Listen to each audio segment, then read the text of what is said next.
इस्लाम औरत को इज्जत देता है, एहतराम देता है, तहफ़्फ़ुज़ देता है और उसी इज्जत का एक मजहर है इद्दत, यानी वो खास वक्त जो एक औरत 4 महीने 10 दिन गुजारती है। इद्दत 3 मौकों पर वाजिब होती है।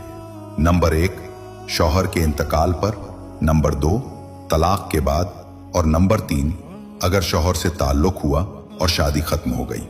अब सवाल ये है कि ये इद्दत क्यों जरूरी है? क्या ये महज एक रस्म है? इस हवाले से इस्लाम क्या कहता है?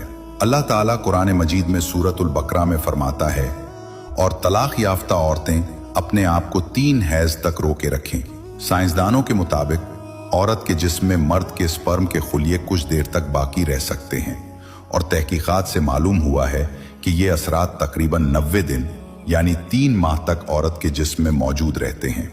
इसीलिए इस्लाम ने औरत को 3 हैज तक इद्दत में रखा, ताकि अगर औरत हामिला हो तो उसका हमल जाहिर हो जाए और नसब में कोई इश्तिबाह न रहे। इद्दत सिर्फ जिस्मानी नहीं बल्कि रूहानी सुकून का भी वक्त है, जो औरत को संभलने, सब्र करने और अपने रब के करीब होने का मौका देता है।